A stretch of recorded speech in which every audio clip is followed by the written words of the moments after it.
We're here today at Bayswater fishery. It's the middle of July. Come down to see Jim Shelley. I haven't caught up with him for quite a while.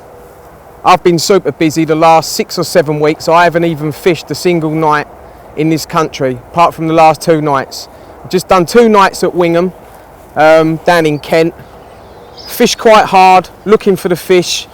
Didn't get nothing at all. Had a little bit of fizzing close to me, but this morning I see all the fish and there was herds of them, but they were all spawning on the other side.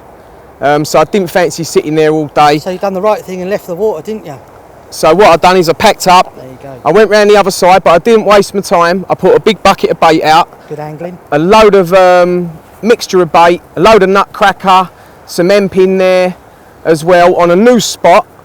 And I'm going to go back. Are they whole chop baits? All chop baits. Yeah, I thought you were doing all that. chop baits. Yeah. Big bucket of chop baits and a load of hemp. I spotted it out to a spot 35-40 yards, and I'll be going back later in the week. In the meantime, all I've seen on Facebook lately is Jim catching fish out of the Bayswater lake. So I thought I'd come down here and ask a few questions and see how he's getting all these fish, and I suppose we can ask the man himself. Right, here we go. The best way to do is to start it from the spring, right? Yeah, I want you to, what I call, get off the radar, right? Yeah, fishing. I've done a lot of homework over the last winter, collecting sort of information about some new waters. Some of these waters are club waters, and the buzz is a club water off the radar, but it is off the radar. And old scaly carp, which I like, not low stockish, but scaly, unknown in a way. I haven't got photographs of quite a lot of the stock, mainly the big ones. So I was chasing 3 40-pounders at the right time of the year. They're all commons. I've had 2 of them, 40-pound 6, 40-pound 2, and had a couple of braces with a 30 and a 22.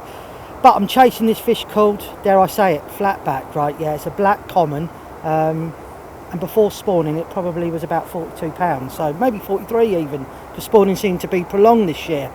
Now Terry said Bayswater. Terry, I didn't go to Bayswater, did I? I was off the radar, right? Yeah, I was doing a bit of poaching, bit of this, bit of that. Bedford, Cambridgeshire. God, if I listed everything I've caught, it would be, well, I just got back from the Maldives and someone said, Jim, you're on fire at Bayswater. I said, well, I was on fire before I left the Bayswater. So at the end of the day, you've had a lifetime's worth of fish in 1 year. Yeah. I mean, accumulating in these 2 40-pound commons, which put me up to 49 fish over 40 pound.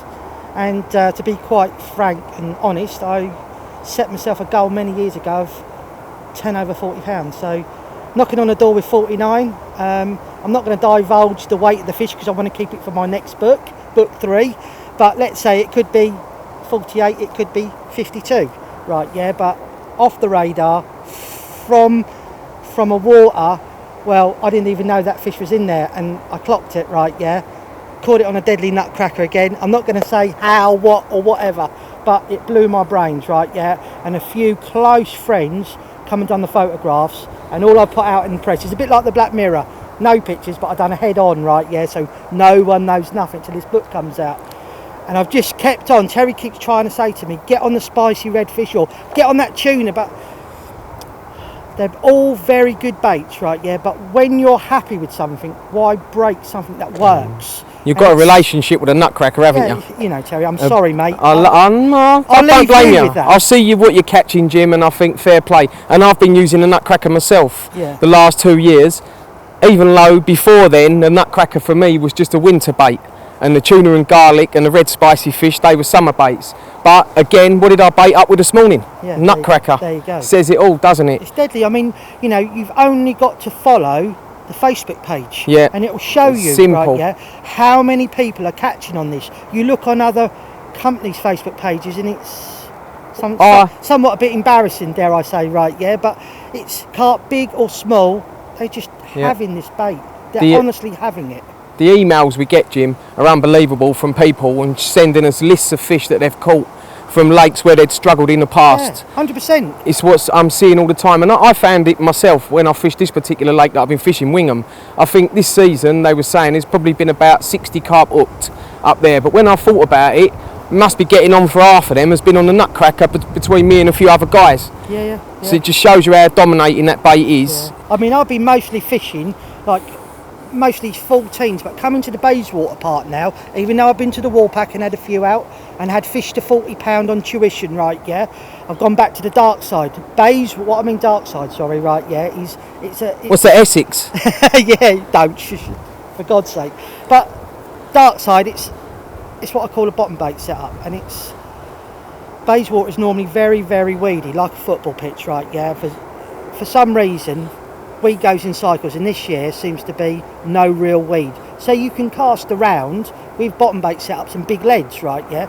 So I'm just like messing around with the barrels, which were a little edge of mine, and then you started doing them for everyone else. And the white 12mm. I'm always using the white, and it's like someone said to me, right, yeah, I don't ever to see you use the corkball pop-ups. No. I just love the white ones. Do you remember when we hooked up, right, yeah, right, when I was, you know, in limbo, right, yeah, and I said to you, you've got to do me them white ones, straight away. They're catching fish. And I've got what I want. They do catch fish. I mean, even my best fisher this year, from Wingham, I caught that on a barrel tip with a 12mm. Yeah. You know, a nice long hair. So you got the urban myth, right, yeah, sheeping me up. Yeah, big time. But to be honest, I still do like the corkball pop-ups. Yeah. They are good, the corkball pop-ups. Yeah. But I think this time of the year, where you're putting in quite a lot of bait, a lot of the time you're fishing on really clear spots. So then I'll drop the bait to a bottom bait. Yeah. Earlier in the year, when the bottom there's a bit of debris, the fish hadn't fed on the spots for a while, then I think the corkball pop-ups work better for me. So the time of the year, again, I was saying to someone the other day, they're putting in lots of boilie and then fishing a big pop-ups like on a chod sort of thing over the top.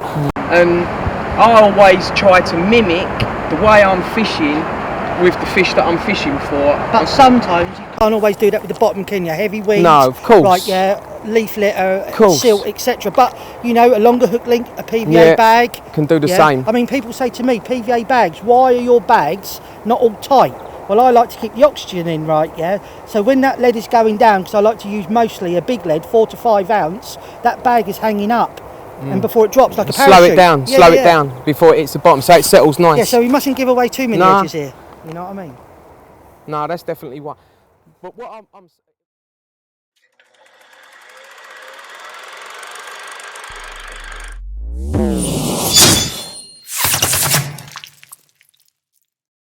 What you call it? Urban.